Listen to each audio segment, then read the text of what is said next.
Morning and welcome to our quarterly HR Breakfast Club. It's great to see so many familiar faces coming back. So hopefully that suggests actually that we've been good when we have done this. It's a really good turnout today, so thanks for that. So we've quite a lot to get through.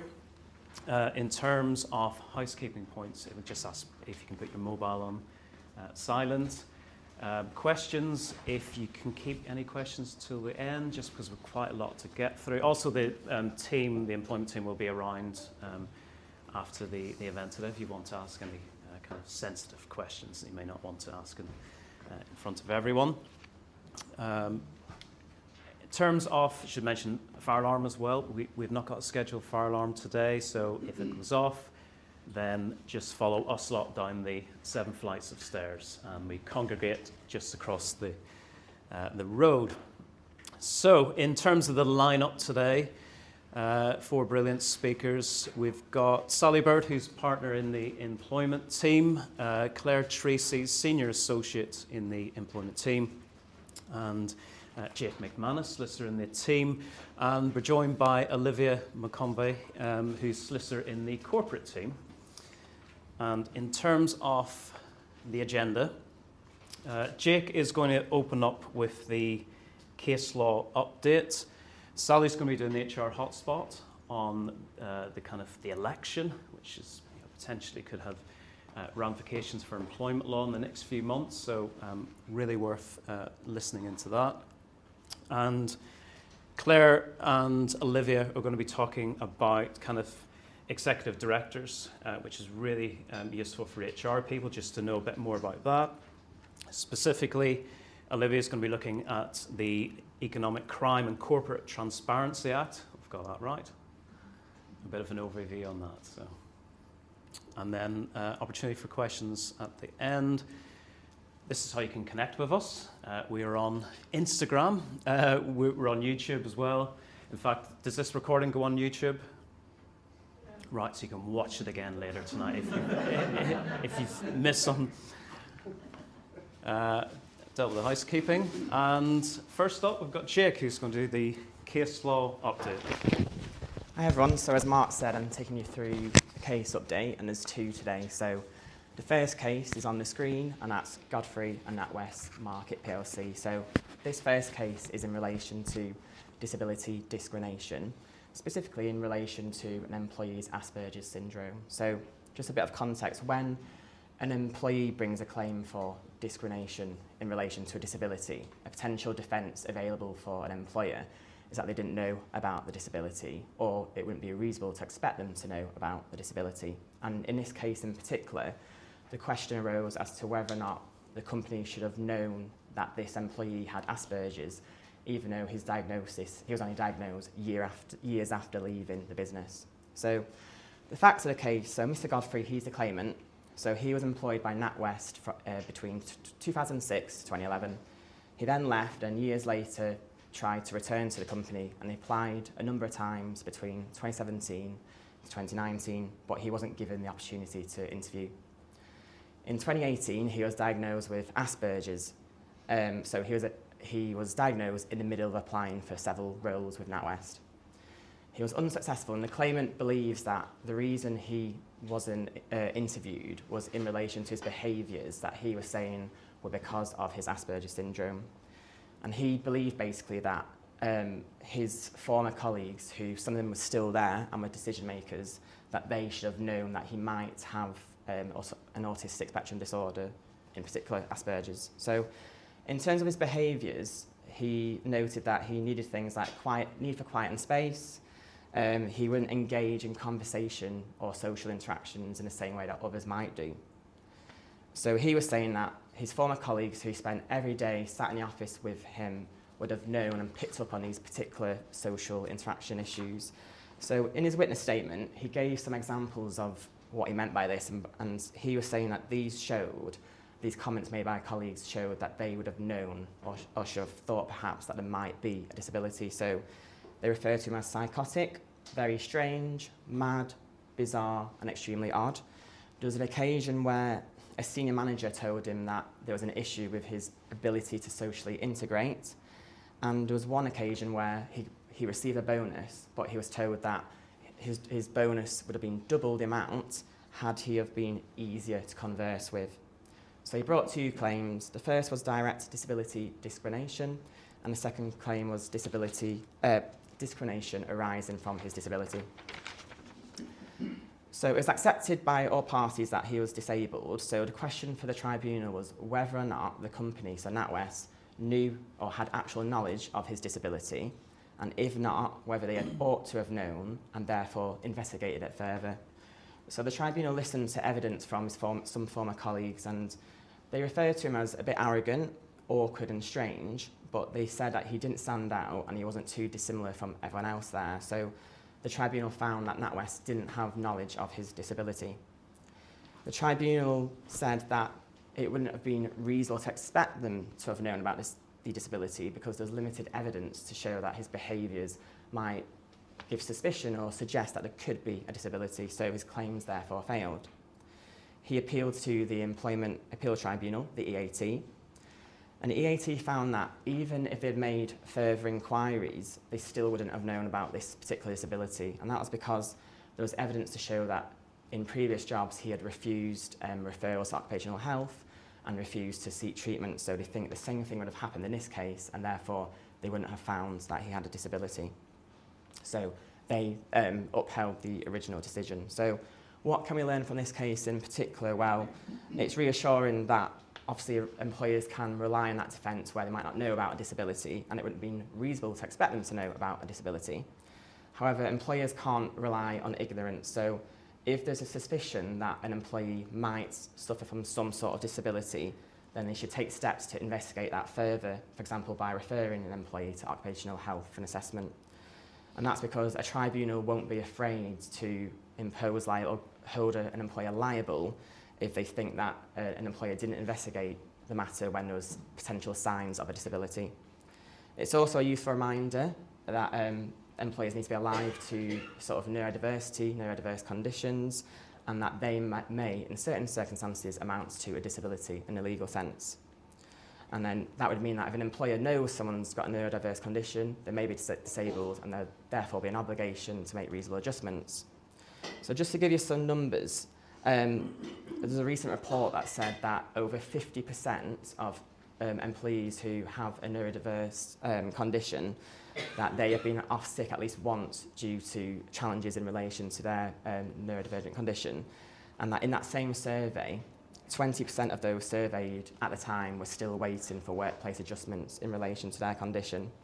And also in the last year, there have been over 100 employment tribunal cases that were citing or in regards to discrimination in relation to a neurodivergent condition. So you can sort of see how there may be problems if it isn't acted upon when an employer knows about that condition.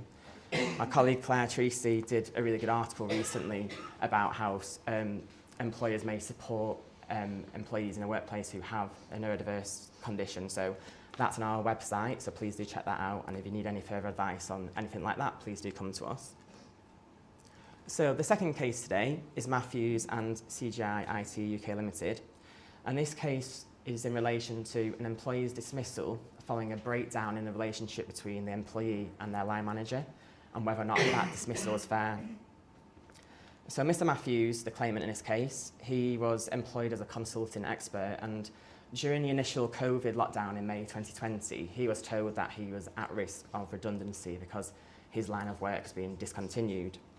At the same time, he unfortunately caught COVID and was off sick for a while, so he refused to attend various consultation meetings.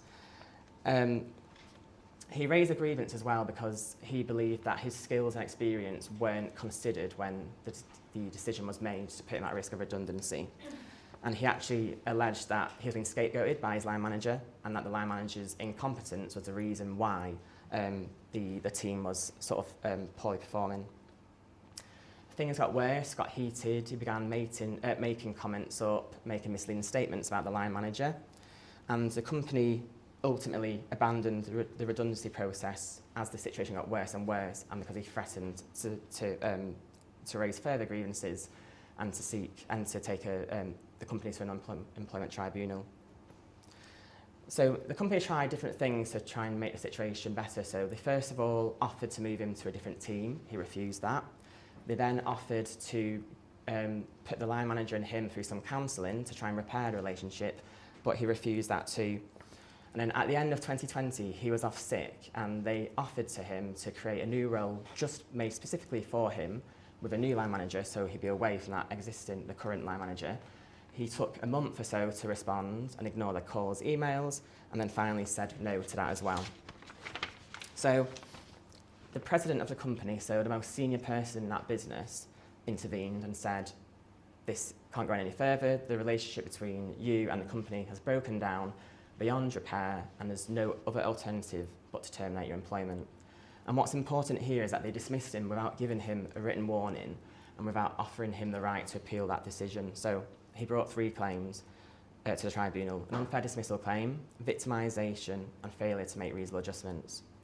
The tribunal held that the sole reason for his dismissal was that the company genuinely believed that the relationship was broken beyond repair and there's nothing else that they could do. The tribunal found that the company had worked tirelessly and persistently to find a solution, but it was the claimant who was an obstacle and wouldn't cooperate with them. In terms of the appeal and the lack of appeal and the lack of warning, they said that the warning wouldn't have made a difference, it would have still been the same outcome, and it could have escalated things, made it worse. The appeal, that also wouldn't have made a difference had they have done that, because the person who made the decision to dismiss him was the most senior person in the business. So they dismissed all his claims. He appealed in relation to just his unfair dismissal claim. The Employment Appeal Tribunal, they agreed with basically everything the Employment Tribunal said. They referred to what we call the Polke principle, which is where, in certain exceptional circumstances, the employer's failure to follow the usual fair process would nevertheless not make this, on this occasion, the dismissal unfair. They essentially agreed with the tribunal that nothing else they could have done would make any difference, and the judge commented saying it would be utterly useless and futile given the circumstances. And they did actually comment on the fact that the company went to great lengths to accommodate the claimant. So what are the takeaway points of this case? Well, it's an example of how in some occasions an employer may be able to carry out a dismissal without following their usual processes, and it won't be unfair. However, caution that this case is an exception, it's not the rule, and in most other scenarios it would be considered unlawful not to follow a fair process, to follow, for example, your disciplinary procedure. I think the difference with this case is that the employer was able to clearly demonstrate with evidence that they had tried really hard and went to a great length to try and fix things and accommodate with the claimant. However, it was that employee who was basically an obstacle to any sort of repairing the situation. I think in other scenarios where there's a breakdown in relationship between an employee and the line manager, it potentially wouldn't be lawful, particularly if the employer couldn't show that they went to those great lengths to accommodate the employee. So in any event, if you're ever looking to dismiss an employee in a scenario where there is a breakdown in the relationship between them and, for example, a line manager, please do make all efforts to try and repair that situation in the first place. But in any event, please take legal advice, i.e. come to us, because we can assist with those sort of things. So that's all from me. So I think I'm going to pass now to Sally.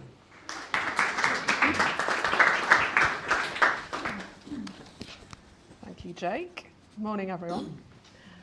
So I am covering the impact of the UK general election, which is fast approaching, 4th of July.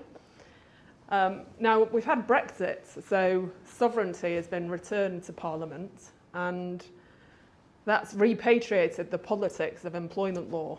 And employment law is therefore very much at the front and centre of the electoral battleground. Workers' rights feature heavily, and that's hardly surprising. Labour has always marketed itself as the party for working people. And looking back over history, or recent history, Labour introduced the national minimum wage. Labour also introduced the right to 28 days annual leave, which went further than the 20 days annual leave that the Working Time Directive introduced. Conservatives came into power. They then reduced the qualifying period for unfair dismissal from increased it from 12 months to 2 years, which is what we have now.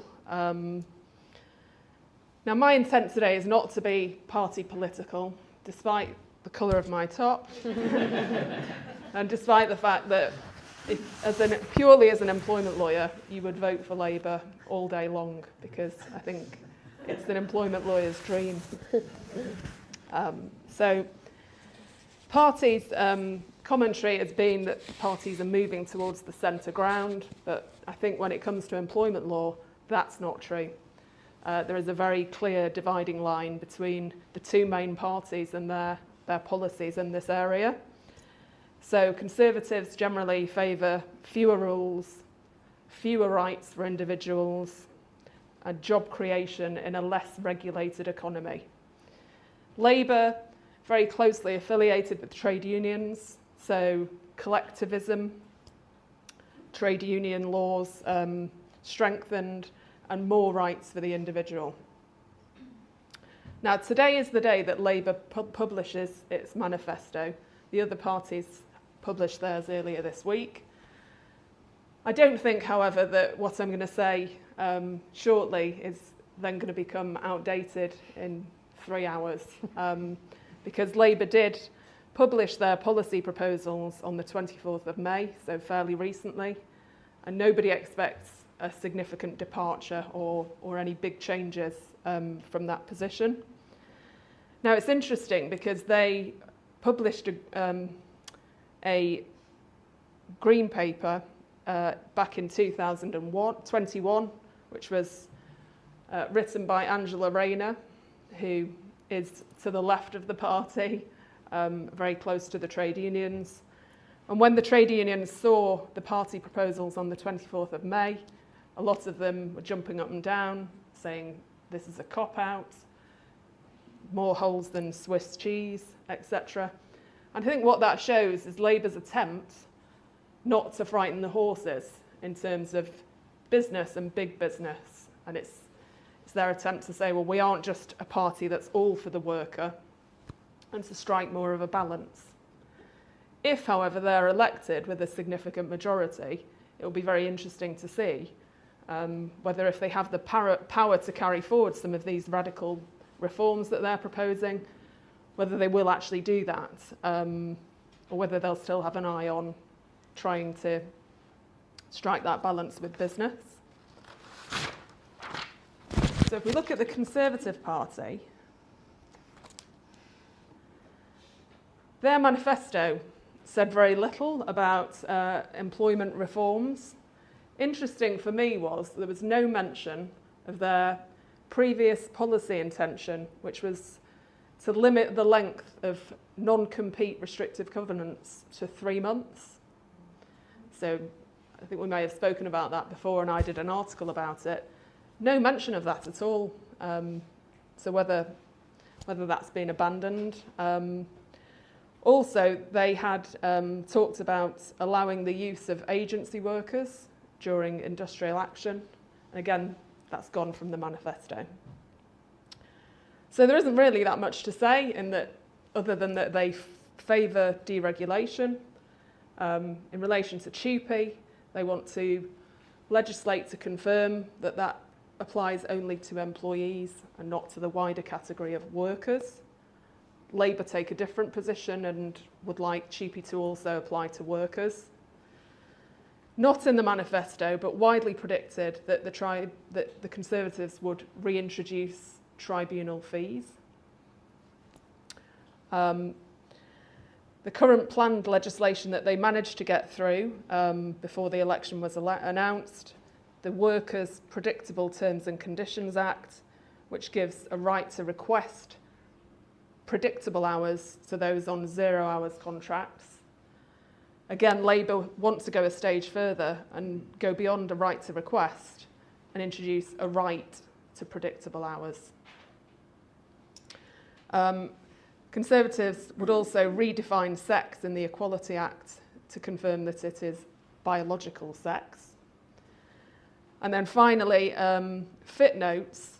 They are interested in getting more people with health conditions back to work, and they're concerned about what they call a fit note culture, where it's very easy for an employee to go to their GP and entirely on their word obtain a fit note that can sign them off for a significant period of time. So in my view, one of the Conservatives' better ideas was to change the process to involve healthcare professionals in the fit note process. So something along the lines of occupational health. So there's a better assessment of a person's ability to work at the point at which a note is given.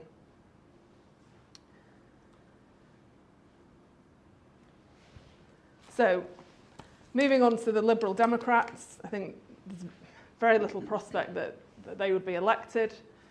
If there was to be a hung parliament, then it could be that they would have an influence and a voice, as we've seen in the past. Some of their proposals are quite radical.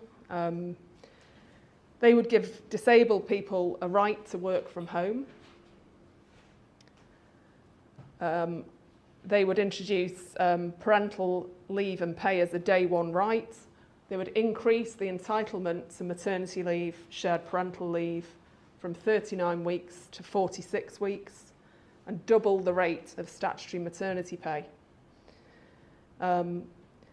They are very focused on rights for carers. Ed Davey seems to be very focused on that.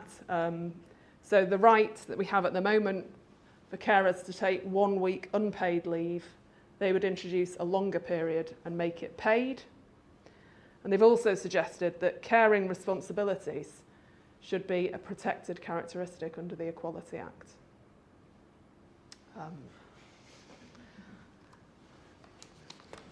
So the main focus of today is on the Labour Party. They lead in the polls. Nothing seems to be going the right way for Rishi Sunak and the Conservatives. So there's a likelihood that they will win and win with a significant majority. So that's where my main focus is today. So they describe their policy proposals as a new deal for working people. They say that they have an employment bill ready to go that they intend to introduce within 100 days of the election. That takes us to the 12th of October. Now, a bill is not legislation. It means that it's introduced into Parliament for debate. But these changes could happen sooner than anyone might have predicted. Nobody predicted that an election would be taking place in July. Some of these changes you might see coming through by the end of this year or early next year. So what are their main proposals? Employment status. At the moment we have 3 concepts: employee, self-employed, worker in the middle. What Labour propose is to create 2 and to merge together employee and worker to just have one status of worker and then self-employed. And a worker would have all of the rights that an employee has now, in addition to the rights they already have. I'm not sure this has been entirely well thought through. They haven't addressed the tax position, so workers are taxed as self-employed. So you're moving workers towards employment, but they haven't said what the tax position would be. And a lot of people choose to be workers because it's tax advantageous for them to do that. So that's one that I think is likely to be a slower burn and no immediate change there. Now, the most headline-grabbing and far-reaching proposal is the day one rights, and in particular, the proposal to make unfair dismissal a day one right. So in other words, to abolish the qualifying period for unfair dismissal. So a bit of trivia. There's always been a qualifying period for unfair dismissal ever since the right was introduced in 1971. The shortest that period has ever been is 6 months. Under the last Labour government, it was 12 months. The Conservatives doubled it to 2 years. So Labour now say that will be a day one right. So that will be a first in employment law terms. We've never had a position where there hasn't been a qualifying period. How on earth would tribunals cope with that? They're already buckling under the seams. In some areas, you're waiting 18 to 24 months to get a hearing. This, alongside some of the other measures, is likely to increase the number of claims. Now, there's been a little bit of reining back here because what was said at the end of May is that there would be some accommodation for probationary periods. So it suggests that there might be a lesser or a lower test for new employees, provided that they're in their probationary period. But they would expect probationary periods to be subject to a fair and transparent process. So what does that mean? It's likely, I think, that there'll be possibly some statutory limits on the length of a probationary period. Otherwise, you might find employers setting them at 2 years to try and subvert this legislation. And with probationary periods, I think they're going to have to be looked at, not just the length of them, but the process around them. Quite often, there's very little process around a probationary period other than including a reminder in your diary when somebody has been with you for 6 months. So reviews within the process, the right to extend, a right of appeal against an extension to a probationary period. So I think there's going to be a real focus on contractual probationary periods and a need for employers to look at that. And then also, obviously, more rigorous recruitment and performance management processes, and caution when hiring. If in doubt, don't hire, because from day one, the employee has rights. Is there a silver lining for business? It may mean that there are less of the more complicated claims like discrimination and whistleblowing, which sometimes are brought by employees because they don't have the right to bring a claim of unfair dismissal. So there's the only silver lining I can think of. So coupled with that, still staying in the tribunal forum, they propose to increase the time limit to bring a claim from 3 months to 6 months. So it is quite a short time limit, one that we generally like. 6 months applies already, but only for equal pay claims and claims for statutory redundancy payments. So it would be 6 months for all claims. They propose to quite radically pierce the corporate veil and impose personal liability on directors for unpaid tribunal awards. That is radical. Also, potentially to remove the cap on unfair dismissal claims. So there is a maximum cap which goes up every year, and it's 12 months gross pay, or, this one's quite easy to remember this year, £115,115, whichever one is lower. For senior employees, quite often I find this, the cap very much limits the value of their claim. Their claim would otherwise be worth more than that. So the abolition of the cap, again, is giving a green light to more tribunal claims, and I think very much changing the world of senior executive terminations, and that negotiation, I think, becomes more valuable. Restrictions on fire and rehire. So Labour would like to limit the ability to dismiss somebody on notice and then offer them a contract on different terms, only to the case where it can be shown that the business would not survive without it. Okay? So at the moment, that isn't the test. The test is more, is there a good and compelling business reason? So this is very much raising that bar.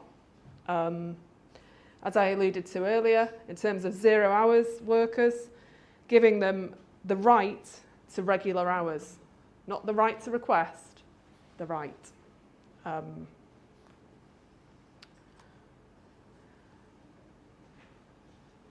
So I just wanted to mention that it's not on the slide, collective redundancy rights. So you may be aware there's a trigger point for collective consultation in redundancy situations where 20 or more employees are proposed to be made redundant at one establishment.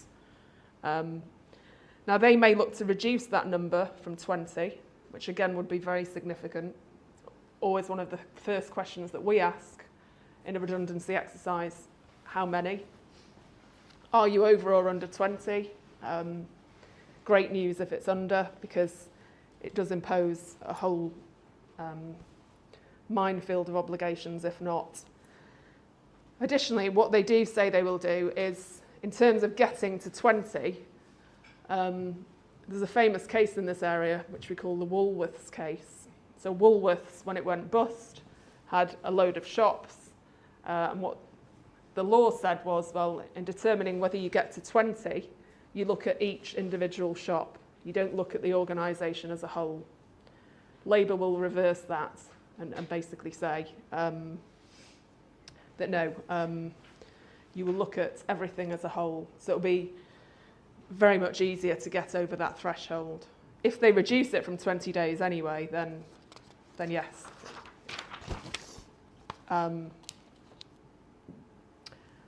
So in the field of discrimination, protection against sexual harassment, so we already have proposals to introduce a duty to prevent sexual harassment. Labour wants to go further with that. So rather than having to take reasonable steps, an employer would have to take all reasonable steps. What that is interpreted to mean is that there will be a duty to prevent third-party harassment. So a duty to prevent suppliers or customers harassing employees. Now that could lead to some very difficult choices for employers, protecting their employee versus protecting the relationship they have with their largest customer. Trade union rights. So yes, it's a union-friendly set of proposals, no surprise there. Unions are quite keen to access big business like Amazon, but the difficulty that they often find is that they don't have access to the workplace. So Labour proposed to introduce a right to access workplaces where the union isn't recognised. So they have the right to go on to sites to canvass employees for membership. Labour also proposed that there would be a duty to inform staff of their right to join a trade union, and also that should be included in the Section 1 Statement of Terms and Conditions. They will change the system of postal ballots, so it's very archaic anyway, to an electronic system. So that means it will be very much easier and quicker to arrange ballots. They'll also lower the thresholds for union recognition. So none of this is a surprise, but if you're in a business where unions are knocking on the door, then they're going to find it much easier under a Labour government. So I'm conscious of time. I wanted to mention flexible working. So they're committed to that being a day one right. They are keen to move away from the current system whereby it's quite easy to turn down a flexible working request and there aren't really big penalties for not following the process. So rather than the concept of stating one of the 8 business reasons why you can't grant the request, they favour a system where a request should be granted unless it's not reasonably feasible. So they're very much intending to limit that discretion for refusal and make flexible working requests much more difficult to turn down. That really would be a significant policy change. The national living wage. That jumped significantly this year because it's obviously linked to inflation. Labour proposed to link it to the cost of living. That's likely to mean it will go up further than inflation. And they're also committed to removing the band of the minimum wage that applies to those who are aged 18 to 20. So that's predicted to hit retail particularly, given that they have a large cohort of workers in that particular age group. Maternity leave, so they are suggesting that there should be almost a ban on dismissing those who return from maternity leave for the period of 6 months following the date of their return, unless there are very specific circumstances. They haven't given any idea of what those circumstances might be, but that's very much strengthening the protection of women on maternity leave who then return, and making them almost immune from dismissal.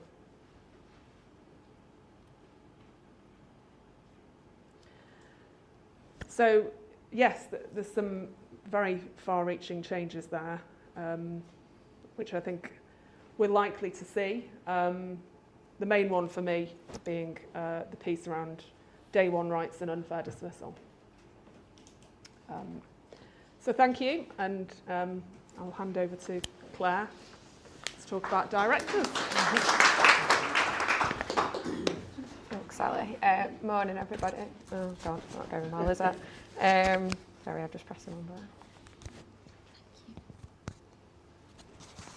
Ellen? I'll start talking anyway. The first slide was just going to say the piece of legislation that Liv is going to talk about. Sorry, I pressed the stop button. So Liv from our club team is going to be talking about the new Corporate Act, which is going to be impacting statutory directors, thank you, within a business, which is in summary going to place additional measures on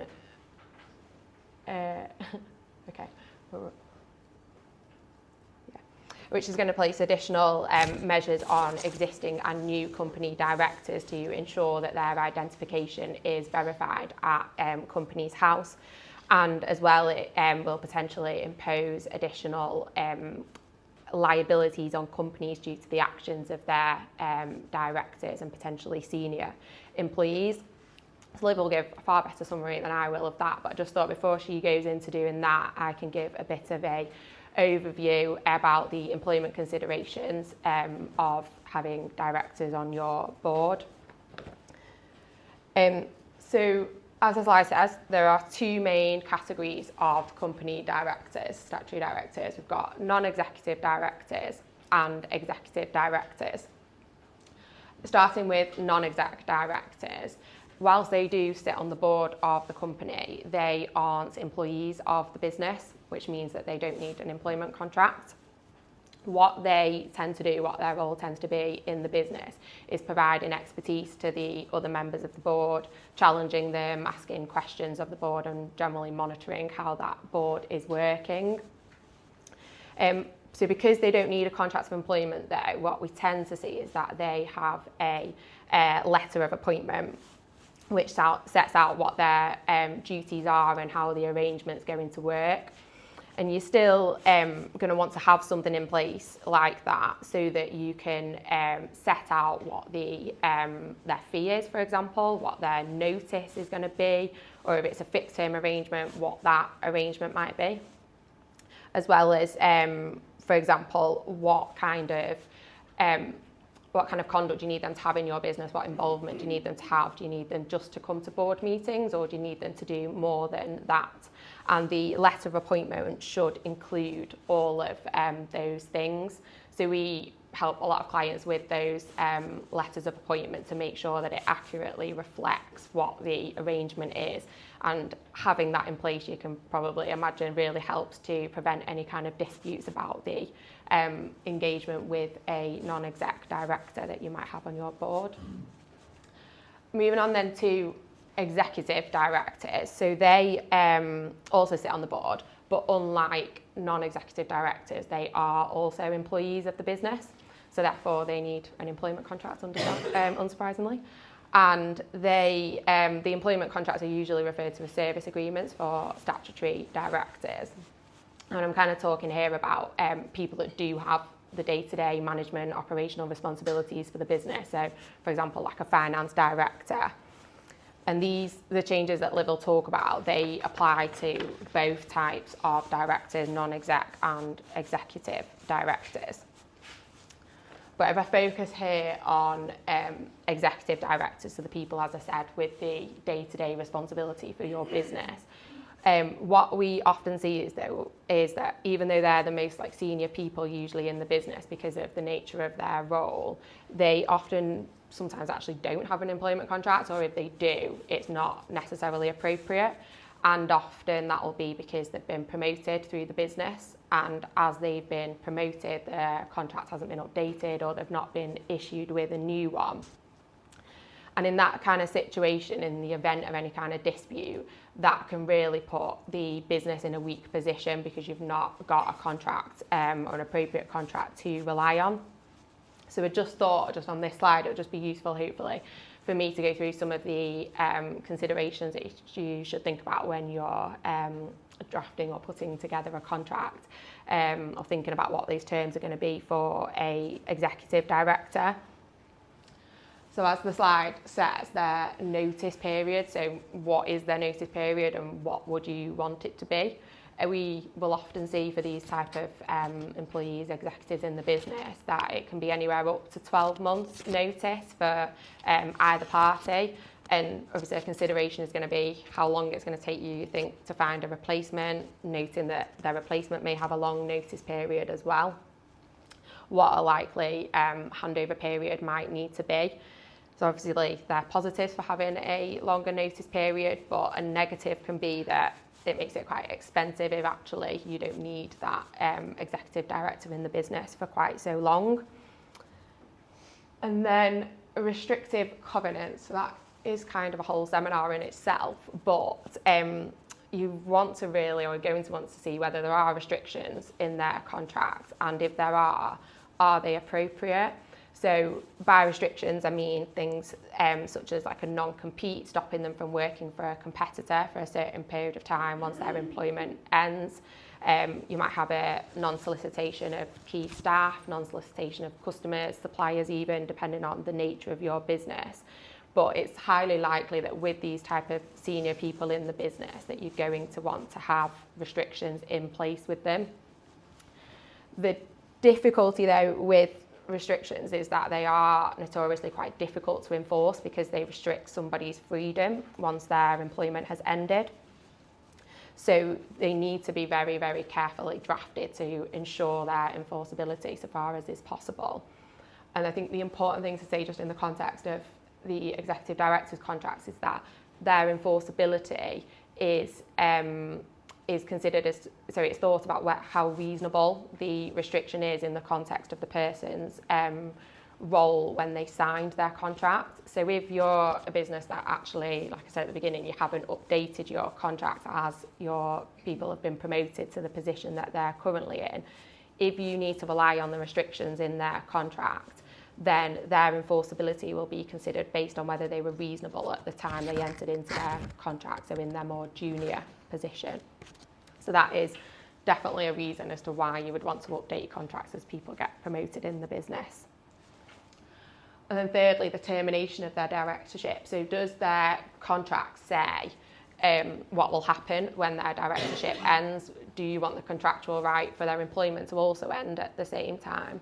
You might have a situation where there's a restructure of the business, you don't need them on the board anymore. And so it's just worth having those things in mind when you're thinking about what contract service agreement you should have in place with the individual. And then finally on the slide, the fiduciary duties, a bit of a strange word, but what that means is that statutory directors have additional obligations above what ordinary employees have. So you have fiduciary duties and obligations under the Companies Act. So those are things such as acting in the best interests of the company, acting so as to avoid conflicts of interest and acting within their powers. So because those additional obligations don't apply to ordinary employees, so to speak, you won't see them in a normal contract of employment, whereas in a director's service agreement, those type of duties would be listed out. And by having those things explicitly written in a service agreement, if there is ever an issue further down the line about conduct or performance, then a business is in a lot better contractual position. So you've got more options available to you as a business. So that's all I was really going to say on the slide. I know obviously Liv is going to talk about, as I said at the beginning, about directors, when the new legislation comes into force, having additional obligations to verify their identity. I know we don't yet have full guidance on what that actually means, but when we do, because that if directors don't do what they're going to need to do, then that could have quite serious implications, we believe, for businesses. So we probably need to consider as well whether additional things need to be put into a service agreement to reflect these new obligations.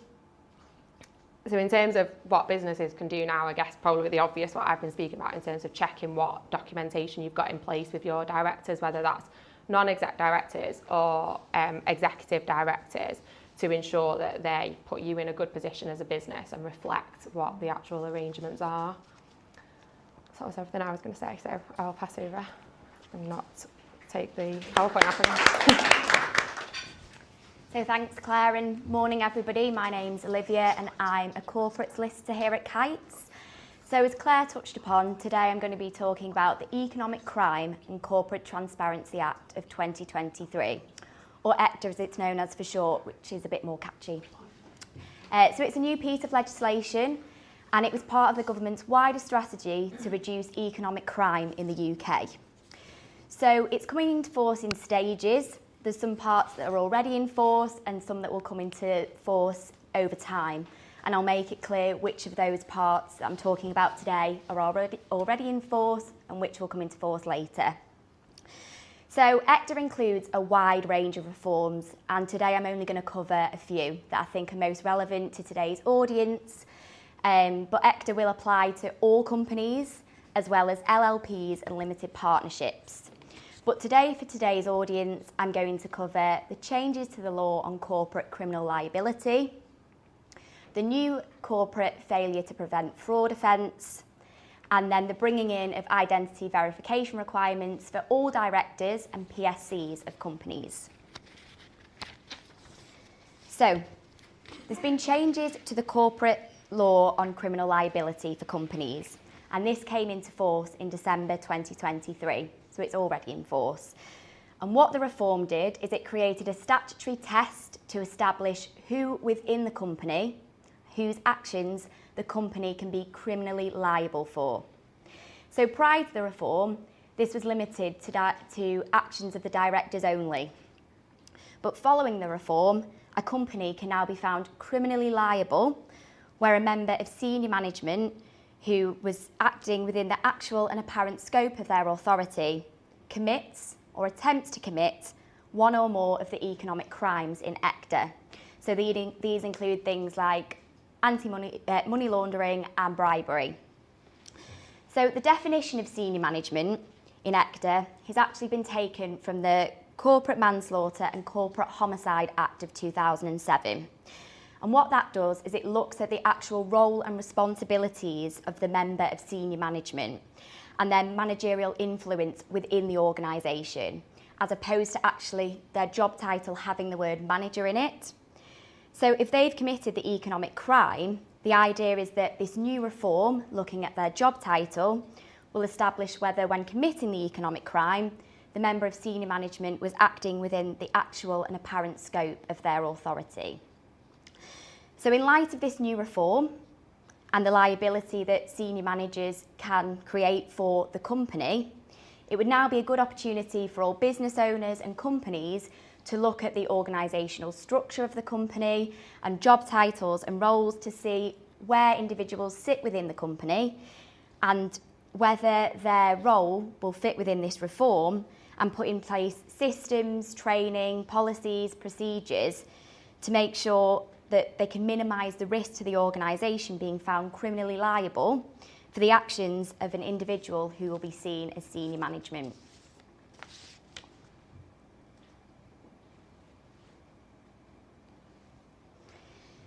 So there'll be a new corporate failure to prevent fraud offence. So this hasn't come into force yet, and it won't come into force until the government produces secondary statutory legislation to detail the offence. What we do already know is this will only apply to large organisations, and you're considered as a large organisation if you have more than 250 employees, if your turnover is more than £36 million, or if you have more than £18 million in assets, and you'd have to satisfy 2 of those criteria to be considered as a large organisation. So the intention with this new failure to prevent fraud offence is that it will make companies accountable for benefiting from the fraudulent activity that's being conducted by their employees. And then if found guilty, that organisation could be hit with an unlimited fine. So similarly to the position with the Bribery Act, if an organisation can show that it had adequate policies and procedures in place to prevent the fraudulent activity, then this will be known as a reasonable procedures defence. So when the statutory guidance does come in, this would be a great opportunity to make sure that the procedures that you have in place now are up to date and reflect the guidance, and ultimately help to minimise the risk of this offence being committed by one of the employees. And you could put in place procedures and the compliance steps that must be followed by all staff to prevent this fraudulent activity. So this next reform, Claire touched upon it briefly, but I believe it's the biggest and most onerous reform that's been introduced by ECDA. And what that is it's the requirement for all directors and persons with significant control of the company to have their identity verified at Companies House. So I'm going to focus on directors only, but it's also going to apply to law firms as well as accountants and people who file at Companies House. So this hasn't come into force yet. The government need to develop software, they need to publish guidance, but what we do understand is that ID verification is going to be digital. So it's going to make use of facial recognition technology alongside a photo ID. So the process that we're most familiar probably with driving licence and passport applications that we have now. And the aim is that if you have up-to-date photo ID in place, that the verification steps would be very straightforward and quick, but whether that is the case remains to be seen because we don't know what the software is going to be and we don't know what the guidance is going to be for it either.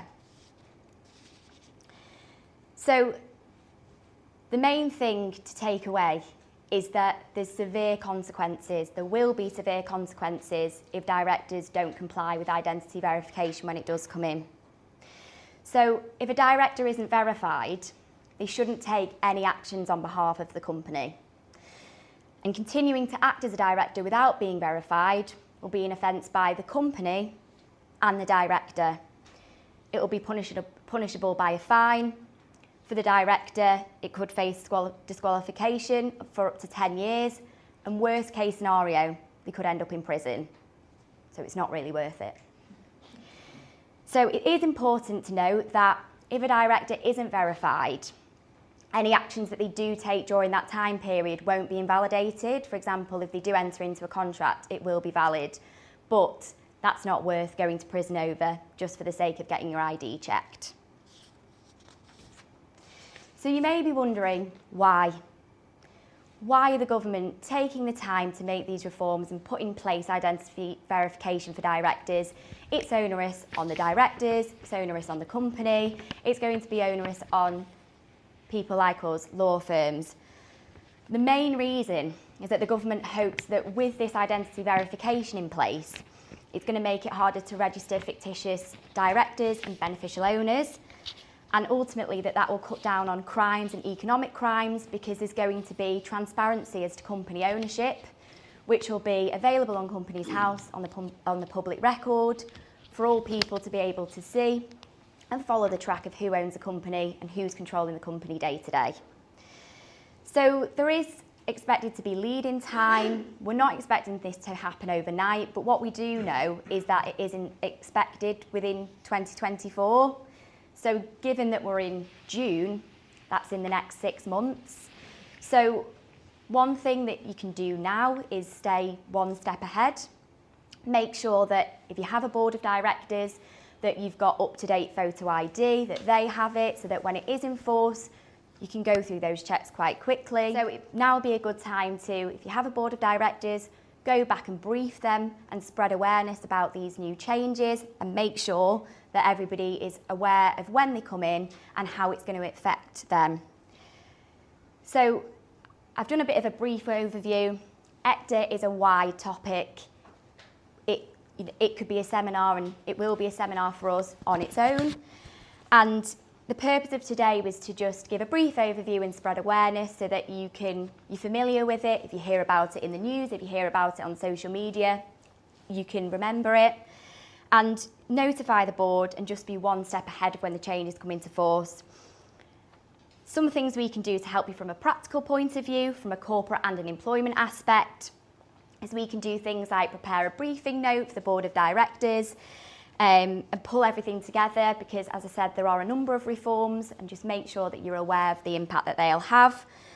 We can have a look at your historic company house filings. I haven't touched on that today, but that is another big reform that's come into force, which is already in force.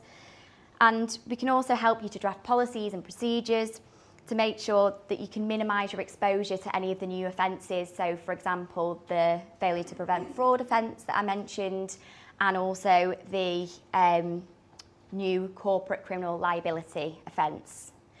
So that's all from me today. If you are interested in finding more out about ECTA, we're doing a corporate webinar, and that's on the 11th of July.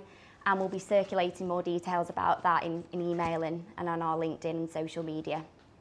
So yeah, thank you everyone.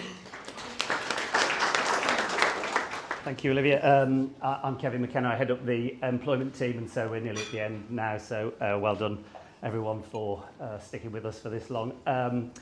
First of all, thank you to the speakers. I don't know whether it is obvious, but there's an incredible amount of work that goes into the preparation of these talks, and so well done. It was really, really good. And I know you're all sat there now thinking, oh, that's great, and they're clearly, the best employment lawyers probably in Manchester or maybe the country, but how can I spend more money with you, and how can we do business? How do I get an invoice from these guys? And so this is a short section, usually lasts about 2 hours of Spanish timeshare sales, where eventually you give in and sign up to something that we do. So there's two things I just wanted to highlight for you about services that we offer, particularly as an employment team, and that's our retainer services and our training. And I'm not going to go through each of the bullet points on the slide, because the retainer service kind of speaks for itself. So we provide all of the day-to-day advice for clients, for all of the kind of problems that you might have, and drafting and dealing with all of your day-to-day problems. The kind of thing that other service providers do at a fixed fee. And the difference between our service and theirs, principally, well, there's a couple of differences, but the main one, I think, to take away is we don't sign you in. So people don't use us because we've signed you into small print, so that whether you like us or not, you've got to use us for the next 5 years or 7 years. And there are providers out there, and some of the biggest providers are out there that do that. They're signed up. People stay with our retainer because it represents value, and because what we do is good. And if you don't like it, then you stop paying, and then you don't need to have the retainer before, and you can go back to paying as you go. But when people sign up to our retainer, the reality is they stay on the retainer. So I would recommend that to you. Tell all your friends. The second thing is about training. And in all of these seminars, we talk to people about training, and then Olivia's just talked about training on corporate things. And there are businesses that take up the training that we offer, and there are lots of businesses that don't. But I can't stress how important sometimes these things, the training is on these things. The kind of claims that we've spoken about in HR Breakfast in the past, the ones that are most valuable, the ones that are the most difficult ones, are usually around the discrimination type claims. But they can be around all the unfair dismissals and constructive dismissal cases. And the key to getting those things right and not ending up in a tribunal in the first place is usually about training. And in fact, just in the same way that Olivia's talked about the reasonable procedures defence for all of the discrimination cases, there's a reasonable steps defence. And so this year I will have been qualified for 26 years, and I have never had a client that's run a reasonable, all reasonable steps defence. And I think I can speak for the rest of the team in saying that I don't think anyone in the team has done that. So it's a massive, massive miss for lots of organisations to not provide the training that then would provide you with a defence.